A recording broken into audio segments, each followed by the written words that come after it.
presence, feeling thy grace, feeling thy radiance. You are my source of faith and strength. You are my path and destination, and I'm always connected to you. Nothing of me and everything of you. Lead me higher, lead me deeper, lead me beyond, lead me to you.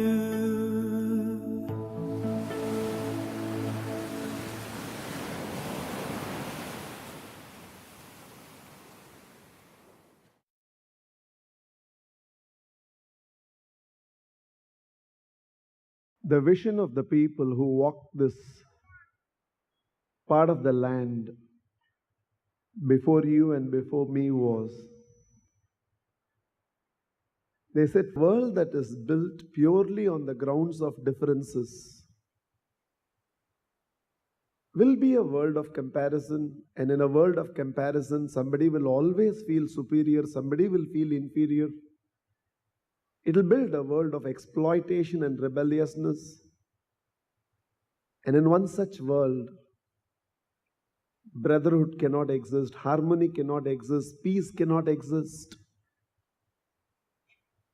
So they said every time a human being meets a fellow human being, rather than being reminded of the differences between you and me, if there is something which is common between you and me, if there is a sameness between you and me, and that we recognize, that will enable us to build a world of brotherhood. But is there anything that is common between you and me?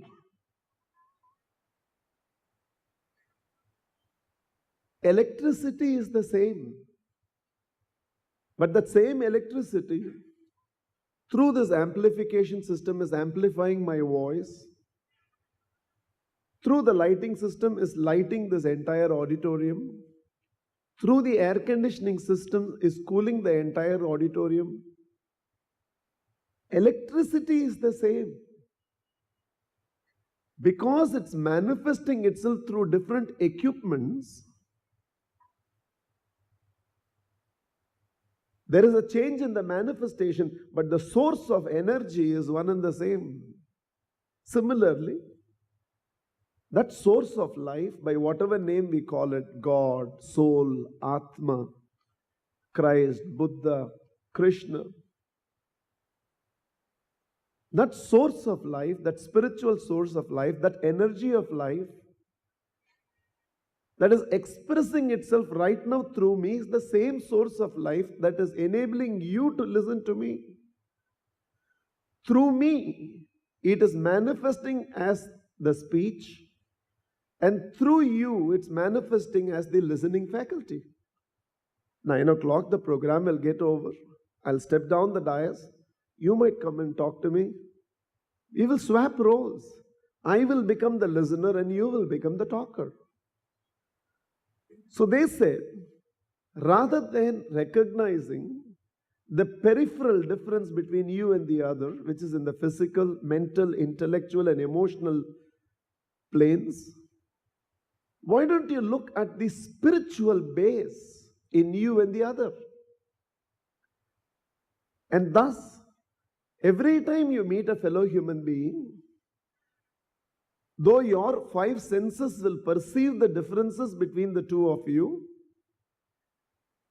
if you can have that spiritual rootedness to recognize the sameness between you and the other, and hence they gave this gesture to us.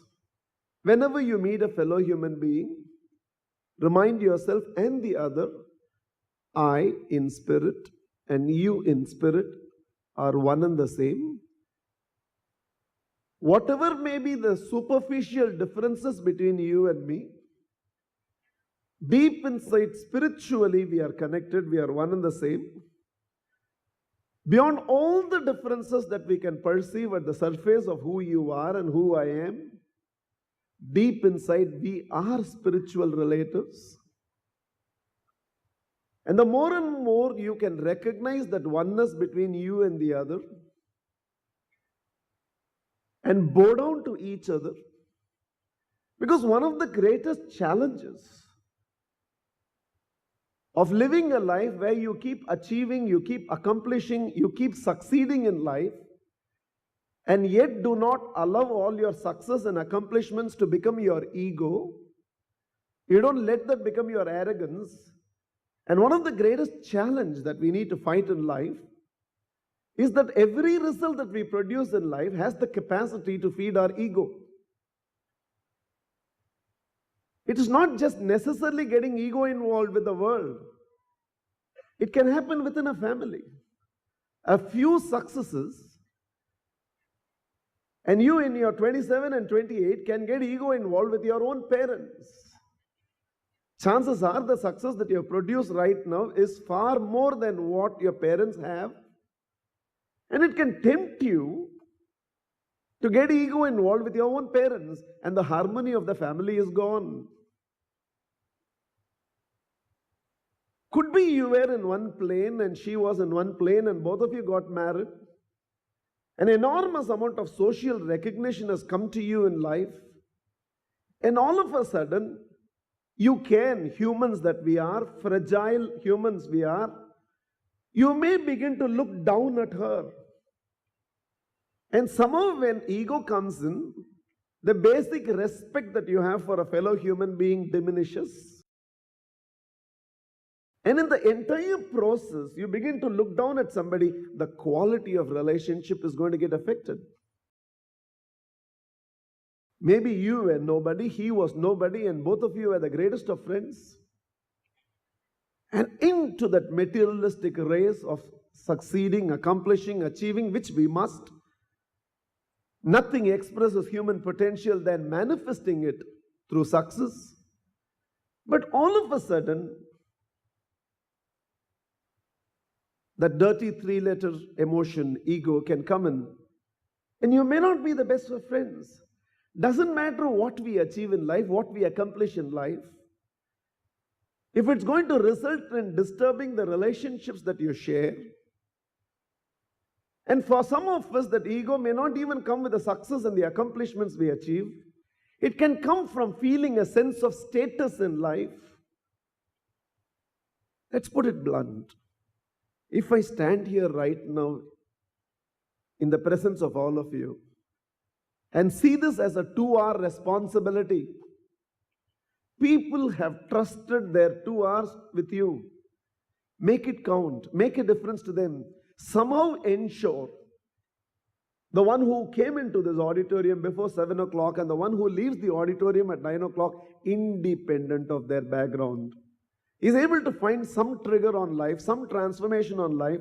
And I see this as a status that I need to respond to that initiative of a few people who alone knew me. And I know they have run around for days together to ensure that all of you came for this program. And you have a responsibility to make their work count. And I stand here with a sense of responsibility. Then the sincerity that would manifest out of the speech is very different. Suppose I stand here feeling it's a status. Everybody has come to listen to me. And that is where my entire disintegration starts. All of a sudden, my focus is no more you, it becomes me. That is why in no program of Alma Mater ever there has been an introduction to the speaker. Because if the next 2 hours, what I speak does not introduce me to you, a separately read out introduction will not introduce me to you. It doesn't. So even this 2 hours of experience that we have together, or let's say the knowledge you receive out of this program, knowledge can make you sometimes feel absolutely egoistic because I know something which he does not know. can create a holier than thou feeling within. And in all these things, you disintegrate. Your peace is gone, the peace of others is gone, because ego is a perpetual beggar. An ego cannot survive without being fed. The moment I'm ego involved on anything with the world, ego fed becomes superiority complex. Ego starved becomes inferiority complex. Either way, I live my life as a perpetual beggar, and in the process, it distorts my peace and the peace of everybody else. It seems a crow was flying, holding on to its food between its beak. And the further and further it was flying, it found more and more birds were chasing it. Suddenly it occurred to the crow, hey, they are all not chasing me. They are chasing that piece of food I'm holding between my beak. So the crow gently split the beak and dropped that piece of food. As the piece of food was falling towards earth, all the other birds flew towards that falling object. Alone in the sky, it seems the crow remarked, in dropping that piece of food, the entire sky became mine. I gained the freedom of the skies, and that piece of food for us is ego.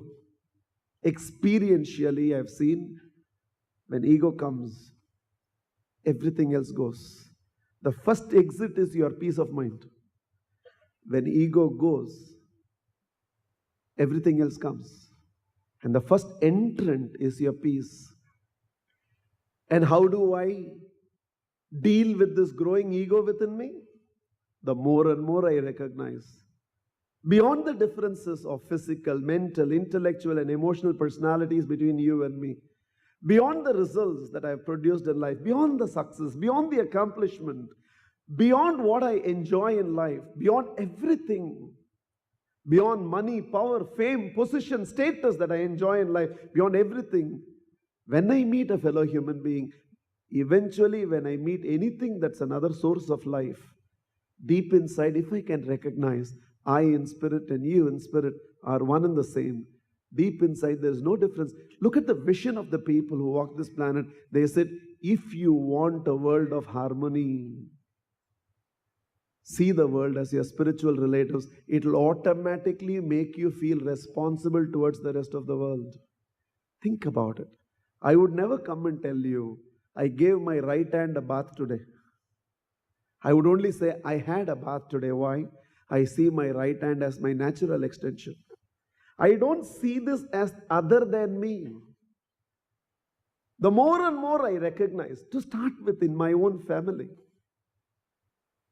then slowly I spread myself to my immediate relatives and friends, then to my employees, customers and suppliers, society at large, humanity.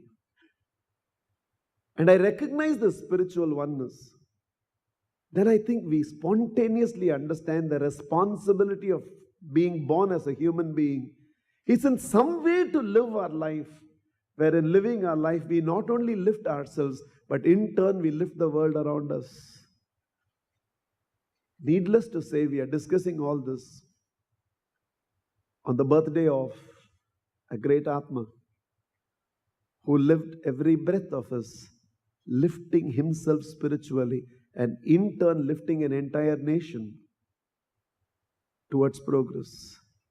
Needless to say, we are discussing all this of lifting oneself and lifting the world around in a Tagore hall.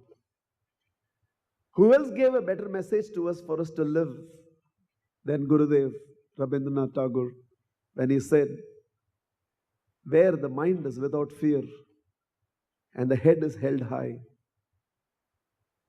Tagore wanted a fearless world. A world where I do not have to hide myself from myself.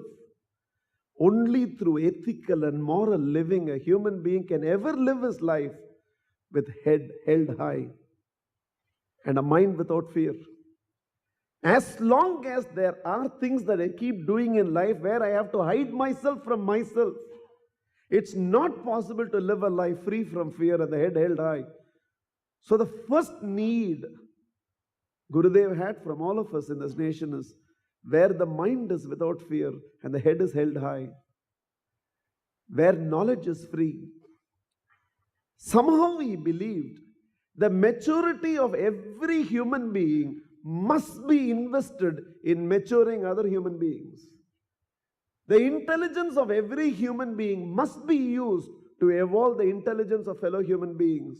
So what you know must be shared with the world where knowledge is free. He was not confining it to educational institutions. He was not talking about free education. He was talking about every individual in every step of evolution that you make have the responsibility to contribute to the evolution of your fellow human beings. Lift thyself and lift the world around where knowledge is free, where the world is not broken up into fragments by narrow domestic walls. In the name of religion, in the name of language, in the name of status, in the name of nothing, he wanted a world that is broken up into fragments. He wanted an united country. And that you can only accomplish the more and more beyond all the individual differences you recognize. I in spirit and you in spirit are one and the same. Where words come from the depth of truth. Only when, like what Mahatma Gandhi expected from each one of us, when there is no gap between what you feel and what you think. When there's no gap between what you think and what you say. When there's no gap between what you say and what you do, and when there's no gap between what you do and what you report as having been done, he said that was honesty. That individual who does not have a distortion or a manipulation between what he feels, what he thinks, what he says, what he does and what he reports. And it's only from one such individual words can come from the depth of truth, Satyam. That's what he represented, Bapu. Where tireless striving stretches his arms towards perfection. Every individual, even according to the Constitution of India, has the responsibility to strive towards excellence, collectively and individually. It's one of the constitutional expectations of every citizen of this nation, where tireless striving stretches his arms towards perfection. Every today in some way has to be better than yesterday. Every tomorrow will be a resolve that I'll better on my today. Where tireless striving stretches his arms towards perfection. Where the clear stream of reason has not lost its way into the dreary desert sand of dead habits. Where the clear stream of reason has not lost its way. Where everything can be scientifically explained. Where everything can be rational. Where everything can be reasoned out. Not building a sentimental society where people cannot think, but building a society which is intellectual, where people can reason out, where people can rationalize, where people can think, where the clear stream of reason has not lost its way into the dreary desert sands of dead habit. That is what my grandfather did. So my father did. So I will do. Somewhere reasoning has to come in to understand the science of everything. What cannot be scientifically explained cannot be taught to the world. Even religion. You understand the science of religion, you can teach it to the world, not otherwise. Where the mind is led forward by thee into ever-widening thought and action. Because in all this, Gurudev did not want us to become so egoistic and believe that I am doing everything. So he wanted that spirit of surrender in every step you take. And there he neutralizes you by saying, where the mind is led forward by thee into ever-widening thought and action. Listen to the vision of Gurudev that he left behind for all of us, where the mind is without fear and the head is held high, where knowledge is free, where the world is not broken up into fragments by narrow domestic walls, where words come from the depth of truth, where tireless striving stretches his arms towards perfection, where the clear stream of reason has not lost its way into the dreary desert sands of dead habits, where the mind is led forward by thee into ever widening thought and action, into that heaven of freedom. My Father, let my country awake, said Gurudev Rabindranath Tagore. And on this birthday of one Atma, who showed to you and me what's possible out of one human life. One human life lived well can be a turning point to the rest of the globe. And it's providential that it's happening in the Tagore Hall. So it'll only be right for me, without knowing probably 99% of all of you in this, to tell you as I stand here with an enormous sense of responsibility to make this evening of yours count. I firmly believe I in spirit and you in spirit are one and the same. And into that human oneness, I bow down to you.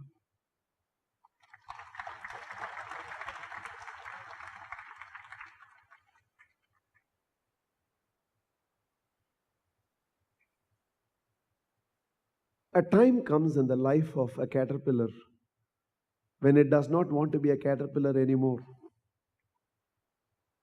And that is the beginning of a butterfly. Somewhere in the life of a human being, a time must come when you're ready to draw a line to your past and get futuristic in your objective towards life. Otherwise, our future will become a mere repetition, an imposition of the past. Somewhere we will continue to repeat the conditioning of the past into the future. There must be many of you sitting here who are here on the grounds of a glorious past, a past that most people would be happy to step into your shoes and be. And some of you sitting here probably have a past which has not been so friendly, so pally, has been testing. Probably the days you remember that you have cried in the past is far greater than. And you don't even know whether there is a life which is beyond these testing times. I don't know whether you are bringing in a burden of the past from behind or a glorious past. Either way, I just want you to understand, yesterday was over yesterday. Without drawing a line to the past, somewhere we will bring that element of past into the future. And in the process, the newness of what we can create, the ability to shift from one plane of consciousness from which you have operated in life to completely to a different plane of consciousness in life will only be missed in the entire process. I'm not a teacher who bring in very sophisticated concepts to teach. I really believe if we can't hear it once and understand, then I don't think the teacher is doing justice to the subject that he is teaching. And two, I also believe what is being discussed, if it cannot immediately get translated into implementation in day-to-day life, we can keep talking about rebirth and vasanas and karmas and a lot of things we can keep discussing. But eventually when you leave the program at 9 o'clock and go outside, something that happens between then and you go to sleep, in that you should be able to implement what you learned between 7 and 9 o'clock. If it doesn't do that, tomorrow morning when you wake up and go into your work on a Monday morning, and somewhere in that Monday morning, something that we learned between 7 and 9 today does not translate itself into implementation, I think my talk is a failure. So I'm a believer of very simple day-to-day concepts that can be taken and taught to life. For example, one of the things that I really enjoy while driving on the road is the lessons that I can learn from the road. For example, I really cherish the elbowed sign that is given to us when we apply for driving license, learner's license, and it's taken away from you 1 month later because they consider you as a learned person right now. But I firmly believe that elbowed from life should never be removed. The day you stop learning, you have stopped growing. Somehow, elbowed when it comes to life should be a permanent reality. I have this firm belief that when you go to learn your driving, the first thing the driving school teaches you is ABC, accelerator, brake, and clutch. It starts with ABC. There was a Brazilian coach. Every time Brazil loses a football match, the next day morning in coaching, he'll hold a football in his hand and tell the entire team, this is called football. Now, it was his belief that if you have lost a match, it's not because you failed in some advanced skill, somewhere on the fundamentals of team sport. You have missed out on the whole thing. So he used to always believe, correct people on the fundamentals. The advanced things will take care of itself. So always he'll start the next day morning coaching by saying, this is football. I really believe when they teach us ABC, they're telling us, no matter how much you grow in life, if you lose out on the fundamentals of management, fundamentals of team building, fundamentals of leadership, fundamentals of language, fundamentals of health and fitness, you lose big time in life. I really love the number that is given to every car, every vehicle. In the entire world, there is no other vehicle that holds the same number, which means there can be billions of vehicles all over the world of all forms, and yet your car, your scooter, your bike has a number which is the only one of its kind. And I think it tells me, so are you. In the entirety of the universe, there is nobody like you. You're the only one of your kind. You're uniquely different. There's no one like you. When I drive, there are a lot of people who overtake me and go. Not only on the road, in life also it happens. But somehow I smile and tell myself, just because he is driving faster than me and he will reach the destination before me, doesn't mean I will not reach. He will reach earlier than me. I will reach a little later, but I will also reach. The question is not, will I reach? The question is only by when will I reach? Sooner or later. I love that road sign, stop, look, proceed. Somewhere in the process of entire growth and development that we go through in life, every now and then you find occasionally the rhythm of life gets disturbed. And whenever the rhythm of life is getting disturbed, the best thing that you can do with human awareness is stop. Look, somewhere something is going wrong. Somewhere something is getting distorted. Stop, look, make the corrections and then proceed. Which means in building an organization, in building a team, there is a growth phase and there is a consolidation phase. Every now and then we have to keep growing. Every now and then we have to keep consolidating. For me, a very beautiful road sign is U-turn. It keeps telling me, Rajan, U-turn. Don't ask everybody to turn. U-turn. It's not how much the world changes, it's how much you are willing to change. That's going to make all the difference. Did Mahatma Gandhi tell us, become the change you wish to see? If I have to become the change I wish to see, then it has to start with my U-turns. It seems a father came back from work and was reading the newspaper as his habit is. And that little child wanted to play with the father. So it kept on telling, Dad, play with me. The father did not want to miss out on reading the newspaper. So just then he saw an international courier advertisement there, which had the world map printed on that. So he came up with an idea. He tore that newspaper, tore it into multiple pieces, scattered it all over the floor, and told the child, Beta, this is your jigsaw puzzle.